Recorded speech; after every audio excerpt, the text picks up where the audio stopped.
Welcome back to the deep dive. I want to start today with a question that uh, feels like it should be the easiest question in the world to answer. Oh, I like those. But the second you actually try to answer it, the ground just falls out from under you. Okay, I'm intrigued. What do you have for me? All right, here it is. What does it mean to be alive? Yeah. The big one. Right. It seems so completely obvious. I can look at a rock and I can look at my dog. I know which one is alive. Sure. I don't need a PhD to tell me that, the dog is the one that needs feeding and the rock is fine just sitting there. But if I asked you to write down a definition, a really rigorous scientific rule that separates the rock from the dog, Hmm. where do you even start? It is the ultimate trap. And, you're in very good company because science has been tripping over its own shoelaces on this exact question for, 2,000 years? It's that long. At least. Every single time we think we have a solid line drawn in the sand, nature just throws something at us that blurs it all up again. Exactly. And usually when we talk about this, our minds go straight to biology. We start talking about cells and DNA and breathing and carbon, That squishy stuff. the squishy stuff. But today we're going to pivot. We aren't just looking at biology. We are diving into a field called artificial life, or a life for short. Which is such a fascinating distinction. A life sits right at this chaotic intersection of biology, computer science, complexity theory, and philosophy, really. And the phrase that really just kicked this whole door open comes from a computer scientist named Chris Langton. This was back in 1987 at the very first workshop on artificial life. A foundational moment. Absolutely. He said something that I think frames our entire conversation today. He said that biology is the study of life as we know it, Mm-hmm. but artificial life, that is the study of life as it could be. Life as it could be. I love that.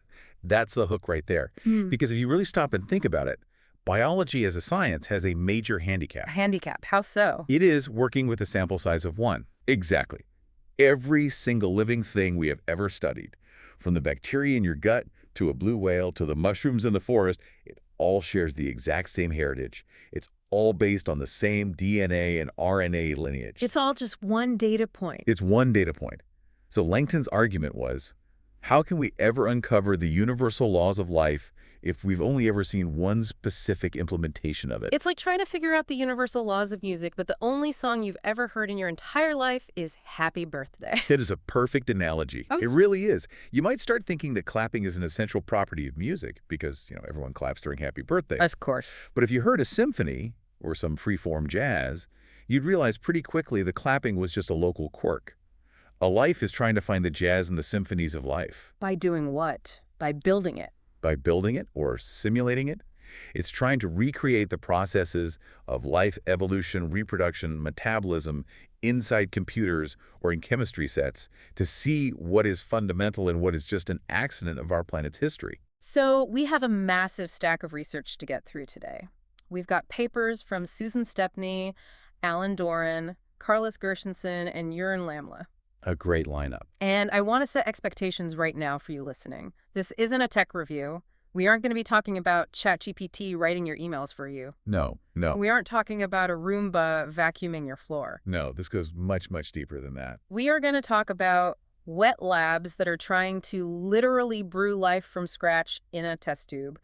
We're going to talk about virtual ecosystems that are living inside computer memory. And maybe, most importantly, we are going to talk about whether society itself is morphing into a giant cybernetic organism. It's going to get philosophical, it's going to get technical, and probably a little bit existential. I would count on it.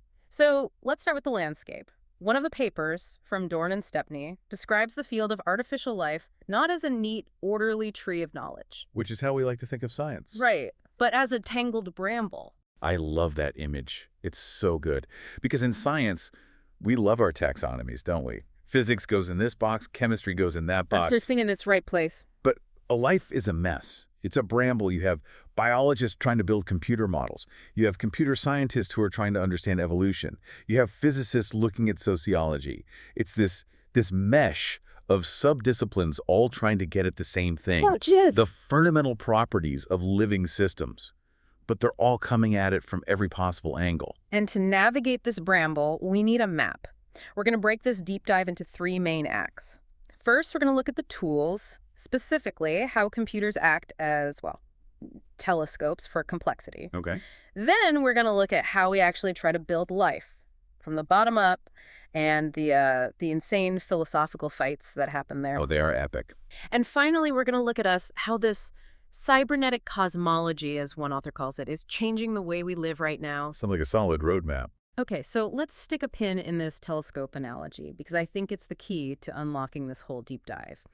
You mentioned Gersonson's paper and that quote from Henry David Thoreau. Right. Where there's an observatory and a telescope, we expect that any eyes will see new worlds at once. It's beautiful, it's poetic, but let's ground it. Before the telescope, if you looked up at the Milky Way, what did you see? A cloud. A milky smear across the sky. Exactly. You literally lacked the resolution to see that that smear was made of individual stars. You couldn't perceive it. The tool defines the reality you can perceive. That's the key.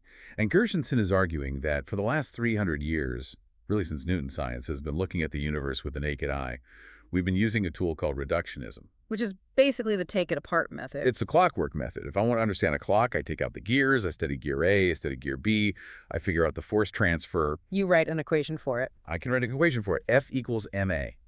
It's beautiful. It's clean. It's predictable. And it works. It works for planets orbiting the sun. It works for cannonballs. It works for building bridges. It works for anything where the parts don't fundamentally change each other through their interaction. But, and this is the huge but, what happens when you try to use that same method on a flock of starlings? You shoot one of the birds, you put it on a dissection table, and you look for the flocking organ. Right. And you don't find it. You just have a pile of feathers and meat. You've lost the phenomenon entirely. Oh. Because the phenomenon wasn't in the parts. It was in the interaction between the parts. And the reason we didn't study the interaction before... We didn't have the math. We literally couldn't do it. Yeah. There's this fascinating bit of history in the papers about what were called mathematical monsters. Okay. Back in the late 1800s, mathematicians like Cantor and von Koch were coming up with these bizarre shapes, what we now call fractals, that were just infinite. Curves that had no tangent. They were jagged no matter how much you zoomed in. So they broke the rules of calculus, right? Because calculus relies on things getting nice and smooth when you zoom in on them. They smashed the rules. I mean, they completely defied the neat, predictable world of Newtonian physics. And the mainstream scientific community basically said, ew, go away. They call them pathological. They did. They were treated like horror movie monsters because they couldn't be described by the nice, clean, linear equations of the time. They were complex before we even had a word for it. Precisely. So these ideas, these mathematical monsters, they just sat on a shelf gathering dust, regarded as freaks of nature, until the 1980s. Until a guy named Benoit Mandelbrot got a job at IBM. And crucially, he got access to the mainframe computer. He had the telescope, he plugged those monstrous formulas into the computer, and he told it to render the image, and out popped the Mandelbrot set. That psychedelic, beautiful pattern. Most famous, intricate pattern in the history of math. And suddenly the monster wasn't scary anymore. It was beautiful. And it was everywhere. It was in the shape of ferns, in coastlines, in the branching of our own lungs. That's the moment the macroscope, as some call it, turned on. We could finally see that complexity wasn't just noise or chaos. It was a different kind of order. And that's the core argument here. The computer is to the study of complexity what the telescope was to astronomy. Before we had the computational power to simulate 1,000 interacting agents, we simply couldn't see the patterns of life. We were blind to emergent behavior. And this explosion of visibility didn't just happen anywhere. It really coalesced in a very specific place. We have to talk about the Santa Fe Institute. The spiritual home of complexity theory. In New Mexico, in Yeah. the 1980s. Why there, of all places? Gersonson speculates on this, and I love his theory. What's that? He says it was remote enough for non-mainstream ideas, but connected enough to spread. That's the Goldilocks zone of innovation, isn't it? If you're in the middle of a massive established university system, say Harvard or Oxford, sometimes the pressure to conform to the old ways, the reductionist ways, is just too high. You have to publish in the right journals. You have to stay in your lane. Exactly. Yeah. But you had Los Alamos National Laboratory out there in New Mexico, so you had these brilliant physicists and mathematicians, but they were out in the high desert. They had the freedom to ask weird questions. Questions like, can we build life inside this machine? Precisely. And we have to acknowledge the roots of this to go back even further. Yeah. Back to cybernetics in the 1940s. That was really the first time scientists tried to study systems based on their organization rather than what they were made of. Right, shifting the focus from matter to pattern. Yes. They realized that whether it's a thermostat maintaining temperature or a brain maintaining homeostasis, they both use feedback loops. They both process information. So they started the conversation. They started it, but they just didn't have the computing power to truly run with it. The Santa Fe crowd in the 80s finally had the telescopes. They could run the simulations and see the monsters. So they have the tools. They have the desire to study life as it could be. But now they run smack into a brick wall. Definition. The oldest wall in biology. I mean, you said it. Biologists have been arguing about this for 2,300 years, since Aristotle, and we still don't have a clean definition. It is notoriously difficult. The standard approach is what the papers call a list definition. You basically make a shopping list of traits. Right. Life must do X, Y, and Z. It must. 1, have a metabolism. 2, reproduce. 3, respond to stimuli. 4, evolve, and so on. NASA has a famous one, right? Life is a self-sustained chemical system capable of undergoing Darwinian evolution. That's the gold standard for exobiology, for looking for life on other planets. But there are problems, huge problems. As Stepney points out in her paper, think about a mule. Okay. A mule is the offspring of a donkey and a horse. It is sterile, it cannot reproduce. So according to that strict Darwinian definition, is a mule dead? I would not want to be the one to tell a mule that. It seems pretty alive when it kicks you. Exactly. It's obviously alive. Yeah. But it fails the definition.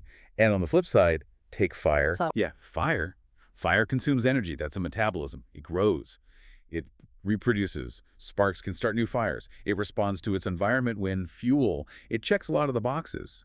But we don't consider fire alive. So these list definitions are leaky. They let things in that shouldn't be there, like fire, and they kick things out that are definitely alive, like mules or, grandmothers who are past childbearing age. Precisely. And this is where the engineers step in. The paper by Susan Stepney suggests we stop thinking like taxonomists trying to classify things and start thinking like engineers trying to build things. That's a great distinction. Biologists are like detectives. They find a body at the scene and try to figure out how it worked. Engineers start with a blank sheet of paper. Exactly. Stepney says if you want to build life, you need a spec sheet. What are the absolute non-negotiable requirements? And she breaks it down into 3 big ones. I think we should really drill into these because they sound fancy, but they're actually really intuitive. The first one is autopoiesis. A classic term from the biologists Maturana and Varela. It sounds like a spell from Harry Potter. Autopoiesis. It does, doesn't it? But it literally just means self-creation. Think about your car. If the carburetor breaks, does the car grow a new one? Definitely not. It sits in my driveway and rusts until I pay a very large amount of money for someone else to fix it. Right. A car is an allopoietic machine. It was made by something else, a factory. But you, if you cut your finger, what happens? It heals. The skin knits itself back together. Exactly. You are constantly rebuilding yourself. Your skin cells, your blood cells, they're dying and being replaced every single second. You are a factory that produces you. You are closed in production. That's the term. To be alive, a system has to build its own boundary and maintain its own structure against the constant chaos of the universe. So a robot that can swap out its own battery pack is getting close. It's getting closer.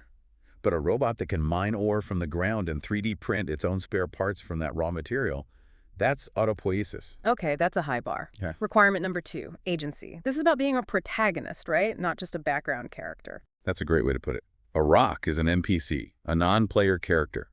It has no goals. If you kick it, it moves. Physics dictates its entire life. It's purely reactive. Purely reactive. But a bacterium, even a single-celled organism, has a goal.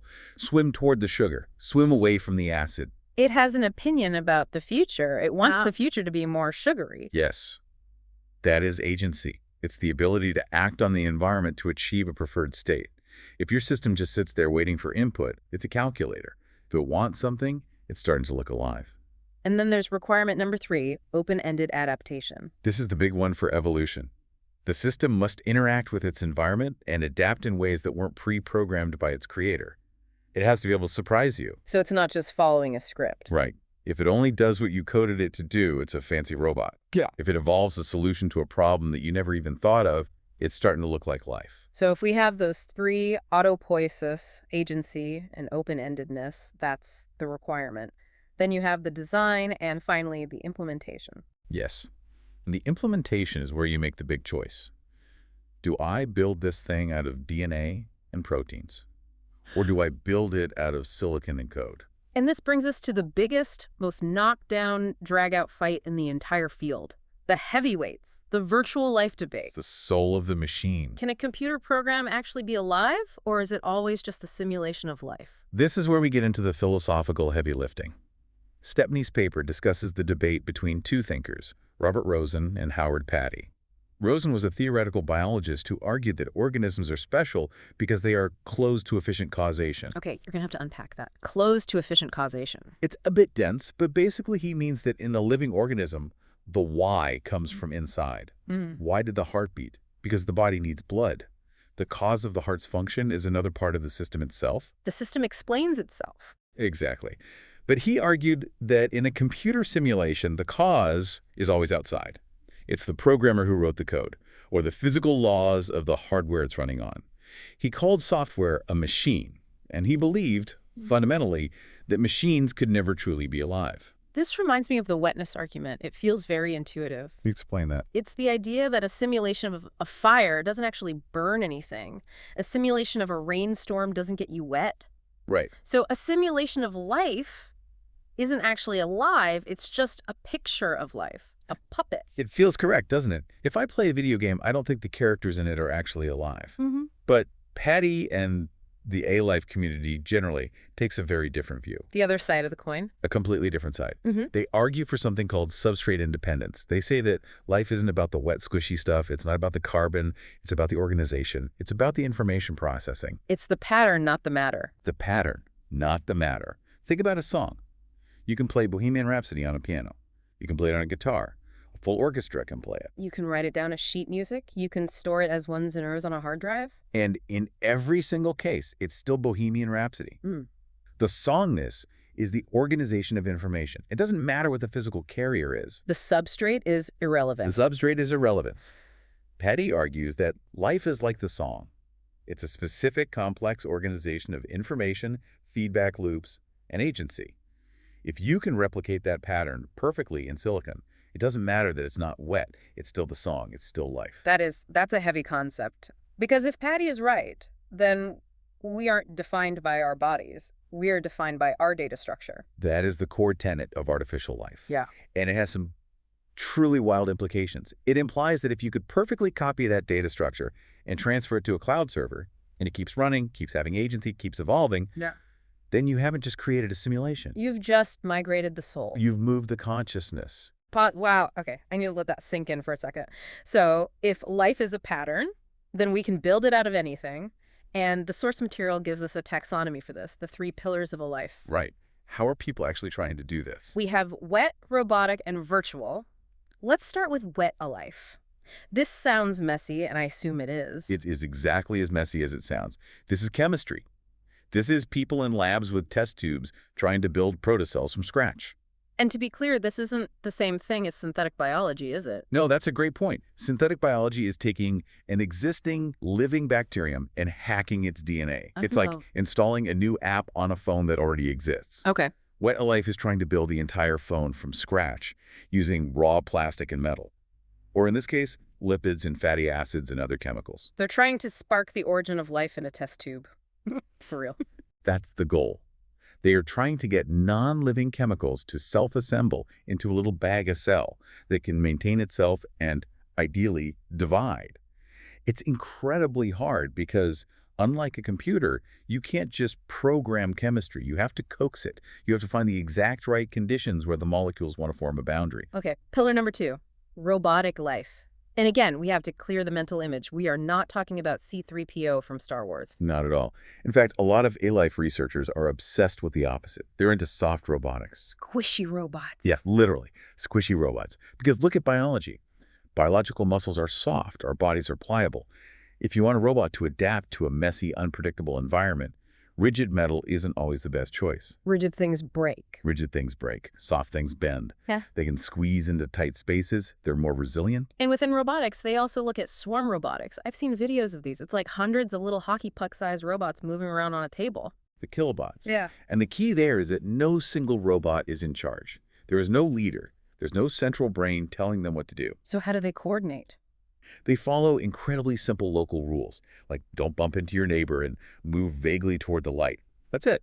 But when you put 500 of them together, they behave like a liquid or a flock of birds or an ant colony. The intelligence isn't in the individual robot, it's in the swarm. It emerges from the interactions. Which brings us to the third pillar, virtual life. This is where things like Tierra and Evita come in.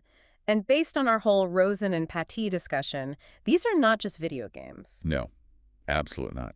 In a standard simulation, say, of a lion, you might code the lion and say, if you see a gazelle, chase it. You are defining the behavior from the top down. You're the puppet master. Exactly.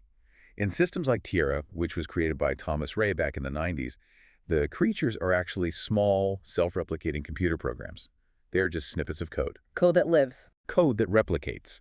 The environment they live in is the computer's RAM, its memory. The food they compete for is CPU time, the processor's attention. These programs try to make copies of themselves in the memory. Okay. But here's the kicker. The copies aren't always perfect. The system introduces random mutations. Sometimes a bit gets flipped from a 1 to a 0. And usually in programming, that would just crash the program. It's a bug. Usually, yes. A cosmic ray hits the chip and your program dies. But in this environment, sometimes a mutation makes the program better. It might make it smaller, so it takes up less memory.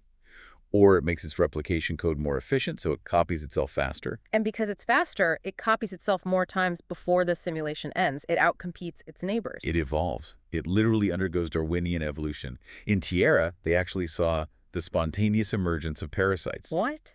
Oh. Small programs evolved that had lost their own replication code. They couldn't copy themselves.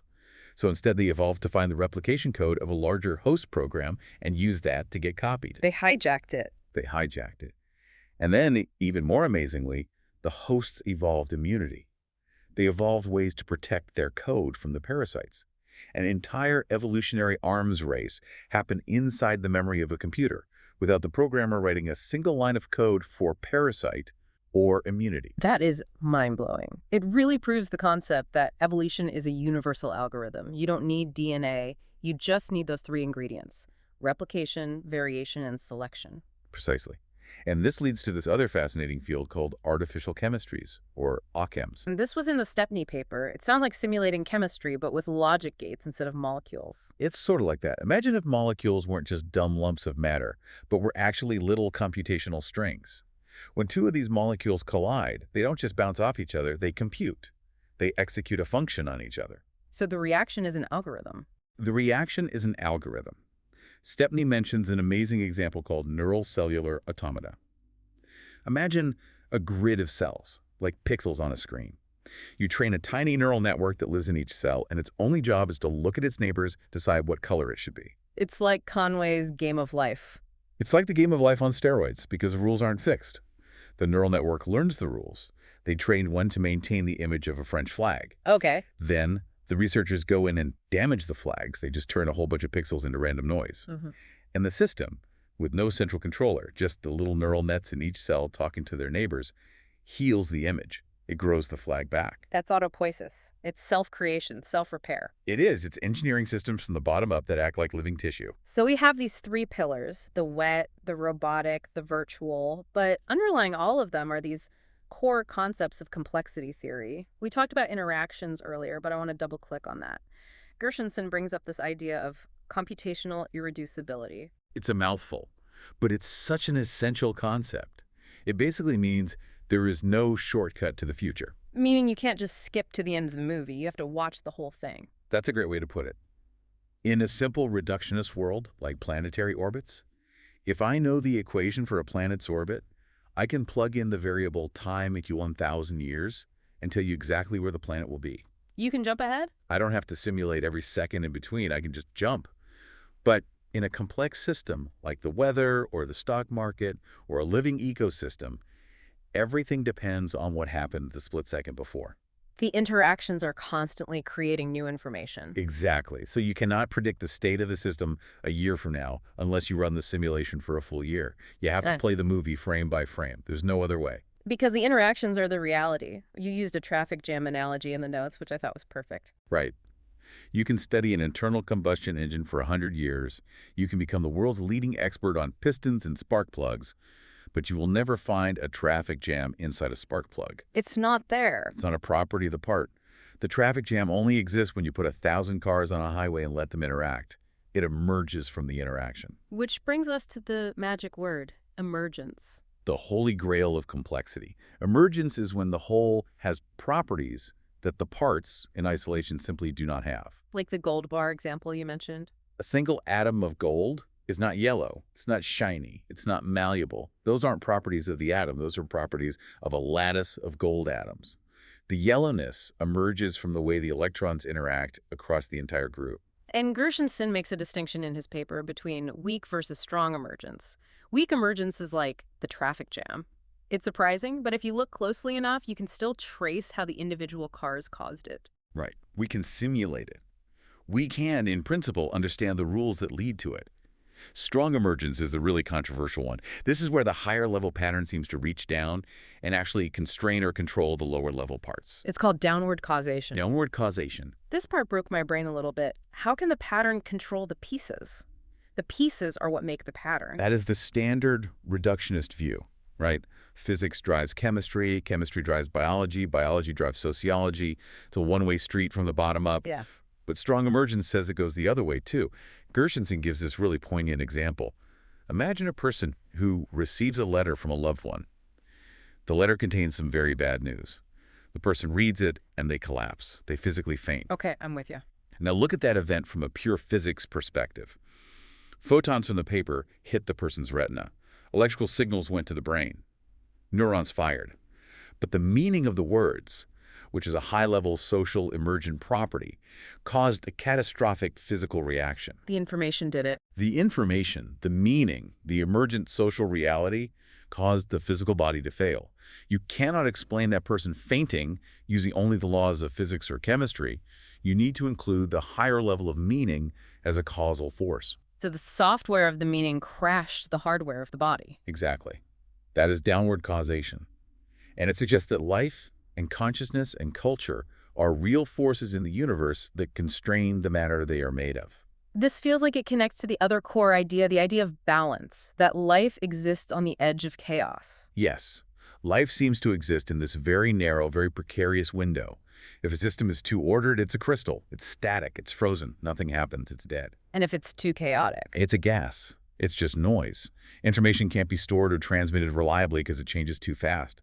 Life has to surf the edge between those two extremes. It needs enough stability to hold a shape, like DNA does, to have memory. But enough instability and variability to adapt and evolve when the environment changes. Gershenson calls this state criticality. It's the sweet spot where information processing and computation are maximized. And in a way, artificial life is the attempt to engineer systems that can find and stay on that edge all by themselves. Precisely. Okay, I want to pivot now. We've been talking about, life inside a petri dish or inside a mainframe computer, but there is another paper in our stack by Jørn Lamla that basically grabs us by the shoulders and says, hey, look around, you are in the petri dish. This is where we move from the lab to the living room. This is the shift to what he calls a cybernetic cosmology. Lamla talks about AI, but he argues that we are having completely the wrong debate about it. We are obsessed with this binary of strong AI versus weak AI. Right, the Terminator scenario versus the it's just a tool scenario. Strong AI is the fear that Skynet will wake up one day, become conscious, and decide to kill us all. And weak AI is the comfort that, ChatGPT is just a fancy autocomplete, a useful tool, but just a tool. And Lamla says this whole dichotomy is a distraction, a complete red herring. Why? Because while we are busy debating whether the machine has a soul, we are missing the fact that the machine is fundamentally restructuring our society around us. He calls AI a hybrid life form. A hybrid life form? That sounds like something out of science fiction, a cyborg. It is, but not in the sense of a robot with a human brain. It's a structural hybrid.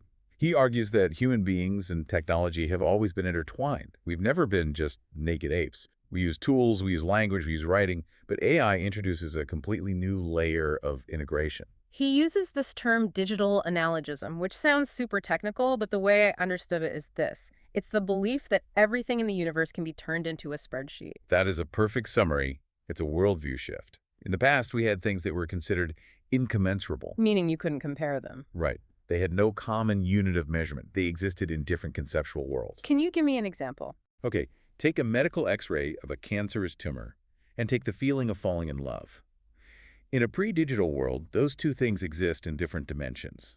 One is biology and physics, the other is poetry and emotion. You can't put them in the same equation. They don't speak the same language. Exactly. Yeah, But in a cybernetic cosmology, what are they? they're just data. They're both just information. The X-ray is a grid of pixel values. Mm. The feeling of love, at least on a dating app, is a swipe right, a dwell time on a profile, a set of stated preferences. The AI looks at both of them and sees the same thing. A vector, a pattern to be processed and optimized. And this is where it gets a bit creepy, because once you decide that love is just data, you start trying to optimize love the same way you optimize a factory supply chain. All right, you turn the incommensurable into the relationable. And Lemla's crucial argument is that this changes the nature of the thing itself. Mm. We stop searching for a soulmate in the poetic sense, and we start searching for a high-probability match. We start to conform our own behavior to what the algorithm wants. We train ourselves to become better, more predictable data points. That is the hybrid life form. It's not that the robot is alive over there in the server farm. It's that you plus the algorithm form a new kind of cybernetic organism. Wow. You provide the flesh, the anxiety, the desire. The algorithm provides the constant feedback loop, the selection pressure, the optimization. So when I'm doom scrolling on my phone at 2 in the morning, I'm not just wasting time. I'm playing my part in the metabolism of a digital giant. You are the mitochondria in the cell of the network. Mm. You are providing the energy and the data that keeps the autopoiesis of the social network going. That is deeply unsettling. It is meant to be. Huh. Lamla wants us to wake up to this gradual structural transformation. It's not an invasion by killer robots. It's a slow re-engineering of the social fabric into a vast, planetary-scale data processing machine. So if we are heading into this hybrid future, and if we are trying to build these new life forms in the lab, what lies ahead? The papers discuss this concept of open-ended evolution as the next great challenge, the Holy Grail. This brings us back to Stepney and Doran. Because the biggest challenge in our life right now, the biggest frustration, is that our simulations always seem to hit a wall. They run out of steam. They run out of steam. You run Tierra or Evita, and you get this incredible burst of evolution. You get parasites, you get hosts, you see immunity. It's amazing. But then it just settles down. It reaches a stable state and stops doing anything new. It gets boring. It gets boring. Biology, on the other hand, has been running on Earth for 4 billion years, and it just invented the internet. It never, ever stops being creative. So how do we get that kind of open-endedness in a machine? The paper distinguishes between 3 things: variation, innovation, and transformation. Right. Variation is just more of the same. Yeah. The peppered moths in England get darker during the Industrial Revolution, then they get lighter again. The basic model of moth stays the same, just the parameters change. Okay, what about innovation? Innovation is when you get a new kind of thing emerging within the system, like the evolution of the very first eye or the first wing. It's a brand new structure, a new function, but it still follows the basic rules of biology. But transformation, that's the really big one. Transformation is when the rules of the game themselves change. Think about the origin of multicellularity. Suddenly, cells aren't competing against each other anymore, they're cooperating. Or the invention of language. Transformation creates a new meta-model. The system rewrites its own rulebook. And that's what our software can't do yet. Not really. Most software has fixed rules. If X, then Y. Yeah. Life researchers are trying to figure out how to code a system that is allowed to break its own rules, to invent new ones. That is the key to true, open-ended artificial life. And if we succeed, if we actually build a system that can rewrite its own source code and evolve indefinitely, I mean, the question has to be asked, are we playing God? The Frankenstein complex. It hangs over the whole field. Doran and Stepney address this directly. And they say that in their experience and in the community, it's not really about playing God. It's not about mastery or control. In fact, they said it's often about the exact opposite, a lack of control. Yes. If you are a true life researcher, you don't want to build a robot that just follows your orders. You want to build something that surprises you. You want to set the initial conditions, press go, and then feel that sense of wonder. I made this, but I have no idea what it's going to do next. But that lack of control is also where the risk is, isn't it? It is. The paper is very clear about this and lists 3 big areas of risk. First, the military application, specifically swarm robotics. A swarm of autonomous drones that no one is piloting, that decides on its own how to coordinate and attack a target. That is a terrifying application of life principles. It's robust, it's adaptable, it's decentralized, and it's potentially uncontrollable. The authors explicitly call for international regulation on that now. What's the second risk? Environmental. If we succeed in creating wet-alife synthetic organisms, and we release them, intentionally or accidentally, into the wild, how do they interact with the existing ecosystem? We know what happens with invasive species like rabbits in Australia or cane toads. What happens when the invasive species is something completely alien, engineered from scratch? And the third risk is one we are actually living through right now, generative AI. Absolutely.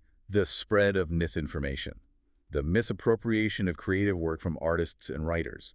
We're applying A-life principles to generate text and images, and we are flooding our information ecosystem with synthetic content.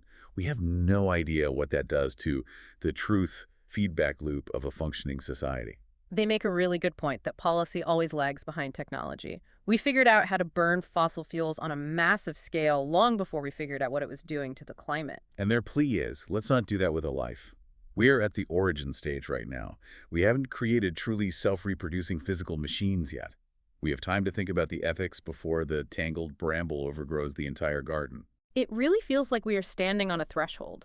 We've moved from using computers as calculators to using them as telescopes to see complexity. Now we are using them as petri dishes to grow new kinds of reality. And in the process, we are realizing that the line between what is born and what is made is getting very, very blurry. The line between biology and technology is starting to evaporate. So to wrap this all up, I want to leave the listener with that final provocation that we touched on earlier. We started this whole deep dive by asking, what is life? And looking at weird chemical droplets and snippets of computer code. But the answer might be looking back at us in the mirror, or in the black mirror of our phone screen. Because if life is defined by information processing, by interaction, by agency and feedback loops, and if we are increasingly plugging our own brains and our societies into these massive algorithmic systems, then we aren't just the creators of artificial life anymore. We are becoming artificial life. Right. We are that hybrid form. That's a thought to chew on next time you unlock your phone. Are you using the tool, or are you just a node in the network processing data for the good of the larger system? A little bit of both, I suspect. And that's the scary part. Thank you for joining us on this deep dive into the tangled bramble of artificial life. It's messy, it's fascinating, and it is definitely alive. See you next time. Stay curious.